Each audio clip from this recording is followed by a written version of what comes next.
Drone हमले से दहल गई है पाकिस्तान की तीनों सेनाएं। ताबड़तोड़ ड्रोन हमले हो रहे हैं। पाकिस्तानी सेना पर 100 ड्रोन से अटैक हुआ है। ये बड़ी जानकारी आपको दे दें, पाकिस्तान की तीनों सेना में डर का माहौल है।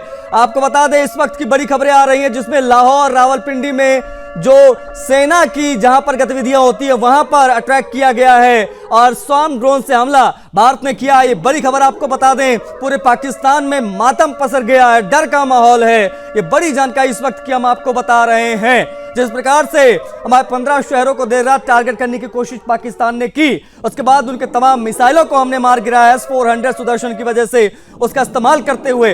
और अभी जो सूचनाएं मिल रही हैं वो हम आपको बता दें, ड्रोन हमले पूरे पाकिस्तान के तमाम शहरों में जारी हैं। पहले हमने उनके एयर डिफेंस सिस्टम को मिट्टी में मिलाया, उसके बाद में ताबड़तोड़ ड्रोन हमले शुरू हो गए हैं और लगातार ये जानकारियां निकलकर सामने आ रही हैं कि पूरे पाकिस्तान में डर का माहौल है। देखिए कुछ तस्वीरें आ रही हैं, हम आप तक पहुंचाने की कोशिश कर रहे हैं।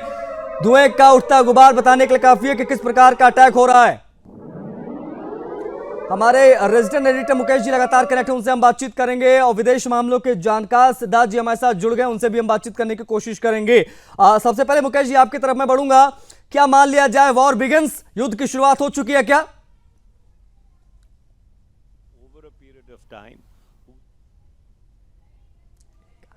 मेरा फोन कट गया, मेरा फोन। मुकेश जी तक आवाज नहीं पहुंच पा रही है, उनसे हम जुड़ने की कोशिश करेंगे। उनका फोन डिस्कनेक्ट हो गया है। तो कर रहा हूं यार,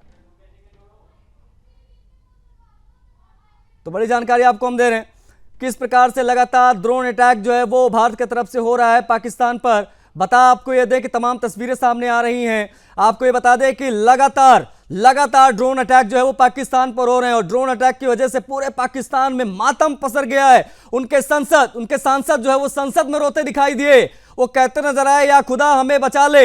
ये सिचुएशन है पाकिस्तान में। उनका वीडियो भी सामने आया, वहां का सांसद किस प्रकार से रो रहा है।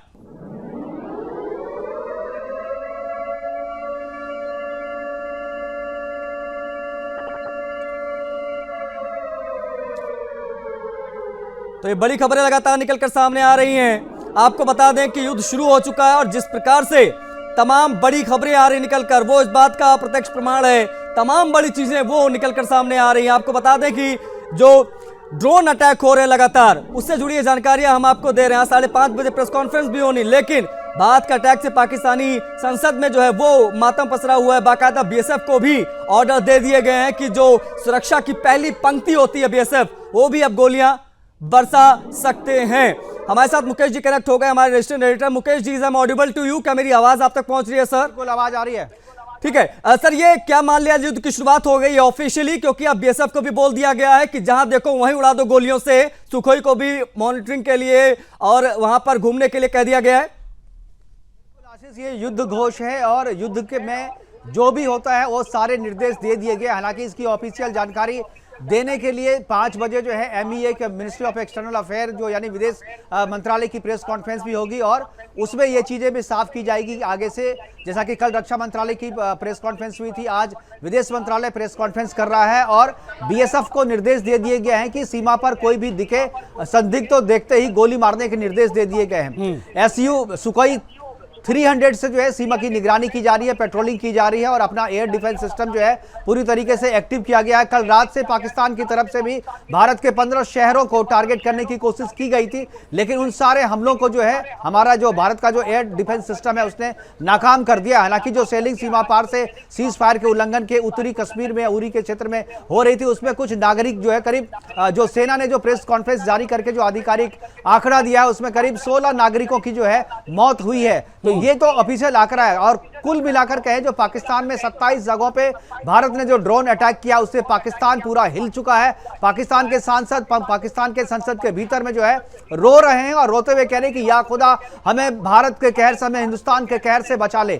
और जो सांसद है रो रहे हैं और सरकार की तरफ से मांग कर रहे हैं कि वो आधिकारिक आंकड़ा दे और स्थिति स्पष्ट करें, लेकिन पाकिस्तान सरकार की तरफ से कोई भी स्थिति स्पष्ट करने वाला व्यक्ति जो है, कोई भी पर्सन, कोई भी मिनिस्टर जो है अभी संसद में उपलब्ध नहीं है और कोई भी उनकी तरफ से आधिकारिक जानकारी जो है सांसदों को नहीं दी जा रही है। इसको लेकर के भी पाकिस्तान के जो दूसरे सांसद, खासतौर ठीक है, मतलब एक चीज सर समझ में आ गई है कि जिस गलती का इंतजार भारतीय सेना कर रही थी वो गलती पाकिस्तान ने मिसाइलें दागकर कर दी है और उसका खामियाजा उनको भुगतना पड़ रहा है। लेकिन इस बीच में सर बड़ी खबरें आ रही हैं, वो बड़ी खबरें भी साथ साथ में दर्शकों को बता दें। सुखोई 300 फाइटर जेट से निगरानी के लिए कह दिया गया। बीएसएफ को युद्ध में उतरने के आदेश दे दिए गए। बड़ी खबर इस वक्त की, बीएसएफ को आदेश दे दिए गए, फ्री हैंड है, जितने चाहे गोले चलाओ, जितने चाहे गोलियां मारो। युद्ध के मद्देनजर सीमा पर पेट्रोलिंग सख्त की गई है। जो पहली पंक्ति होती सुरक्षा की बीएसएफ, उनको युद्ध में उतरने के आदेश दे दिए गए हैं। मतलब अब सेना टू सेना, आमने सामने के गोलियां जो हैं वो एलओसी पर आपको दिखाई देंगी। बीएसएफ के युद्ध में उतरने के आदेश दे दिए गए। बड़ी जानकारी है इस वक्त की, आपको बता दें लगातार ऑपरेशंस जारी हैं। हमारे साथ सिद्धार्थ जी भी लगातार बने हुए। सिद्धार्थ जी, तमाम बड़ी खबरें निकलकर सामने आ रही हैं, लेकिन उस बीच एक और बड़ी खबर आपको बता देते हैं। चीन के विदेश मंत्रालय के तरफ से भी उनके प्रवक्ता का भी बयान आया है। उन्होंने क्या कहा, देखिए हम सभी तरह के आतंकवाद के खिलाफ हैं। देखिए किस प्रकार से कूटनीतिक डिप्लोमेटिक चाइना की प्रतिक्रिया। हमारे साथ सिद्धार्थ दवे जी भी कनेक्ट, उनसे हम बातचीत करते हैं। सिद्धार्थ दवे जी, किस प्रकार से देखा जाए, युद्ध की शुरुआत तो हो चुकी है, वो जिस प्रकार की खबरें आ रही हैं उसे सामने तौर पर दिख रहा है, लेकिन जो दुनिया की प्रतिक्रिया आ रही है, चाइना जो इसमें कह रहा है कि चीन के विदेश मंत्रालय का सीधे तौर पर यह कहना है कि हम तमाम चीजों को देख रहे हैं, इसको किस प्रकार से देखा जाए? हम आतंकवाद के खिलाफ वाली बात चाइना करने लगा है, कितना बड़ा एक्शन हिंदुस्तान ने लिया? आज जिस तरह से आशीष जी रिपोर्ट्स आ रही हैं जिसमें यूके के, यूनाइटेड किंगडम के पूर्व प्रधानमंत्री ऋषि सुनक का बयान आ चुका है। इसके साथ जो नेदरलैंड्स के और नॉर्वे के मेंबर ऑफ पार्लियामेंट हैं गर स्टुअर्ट्स, उनका भी एक बयान आया है। इजराइल के एम्बेसडर का भी बयान आया है। सभी भारत के साथ अभी खड़े हुए दिख रहे हैं और पाकिस्तान पूरी तरह से अलग थलग हो गया। और जैसे कहते हैं ना, छठे शाटकम समाचरित, जो जिस भाषा में समझता है उसको उसी भाषा में उसका जवाब दिया जाता है। तो हमने देखा कि जब सिद्धार्थ जी, व्हाट अबाउट द स्ट्रेटेजी, जो स्ट्रेटेजी के तहत हम गए इन सब पूरी प्रक्रिया में, जिसके हम कल भी बात कर रहे थे आपसे कि हिंदुस्तान इस चीज के इंतजार में था कि आप सैन्य मूवमेंट शुरू तो करो, फिर हम आपको बताते हैं कि युद्ध होता क्या है, टेक्नोलॉजी होती क्या है। हम यहाँ बैठे बैठे आपके तमाम बड़े शहर हिला सकते हैं, वो हमने करके दिखाया। वो मिसाइल रात में उन्होंने छोड़ा, बहुत बड़ी गलती वहां उन्होंने कर दी थी, जिसका खामियाजा वो भुगतने लगे। Is that right sir? Ashish ji बिल्कुल सही आप बता रहे हैं कि ये चीज दिखाता है कि जब हमने एयर स्ट्राइक की ऑपरेशन सिंदूर, जो इन 24-25 मिनटों में उनका जो एयर डिफेंस था उसको ध्वस्त करके हमारी मिसाइल्स, हमारे ड्रोन्स, हमारे जितने भी अटैक्स थे वो सभी के सभी सक्सेसफुल रहे। किंतु गत रात्रि जो 15 स्थानों पे उन्होंने अटैक किया, उसको हमारी जो एयर डिफेंस सिस्टम है, चाहे वो S-400 मिसाइल सिस्टम हो, बराक मिसाइल सिस्टम हो, जो कि एक सैम मिसाइल सिस्टम है, सरफेस टू एयर मिसाइल्स है, उसने उनकी तरफ से आने वाले सारे प्रहारों को विध्वंस कर दिया, उसको निगेट कर दिया। तो ये दिखाता है कि not only in terms of technology, मैं शायद कल भी आपके चैनल पे मैंने इस बात को दोहराया था, but the main and the women behind the machine, जो हमारी सेना है और सेना का जो मनोबल है वो बहुत ही अलग लेवल पे है। और इस बार तो ऐसा हुआ है कि जो टेक्नोलॉजी है उसमें भी भारत जो है वो बहुत आगे है। बराक मिसाइल्स जो है, जो भारत और इजराइल दोनों ने साथ में मिलके उसका निर्माण किया है, ये सरफेस टू एयर मिसाइल्स होती हैं। और जो S-400 बैटरी है, ये surface to again air missiles होती है, लेकिन इसकी बहुत बड़ी खासियत है, ये हमने रशिया से एक्वायर की है। और बीच में ये भी डिप्लोमेटिक सर्कल्स में बात चल रही थी। अच्छा, उनके एयर डिफेंस सिस्टम को, विशेष तौर पर लाहौर और कराची वाले को जो हमने गिराया सिद्धार्थ जी, वो कितना महत्वपूर्ण था? क्योंकि उसके गिरने के बाद, उसके मिट्टी में मिलने के बाद में ताबड़तोड़ एक्शन चालू हुआ है। उनका एयर डिफेंस सिस्टम जो था, पहले उसको नस्तोनाबूद किया, उसके बाद में ड्रोन्स की संख्या बढ़ती गई, हमले होते गए। जी बिल्कुल।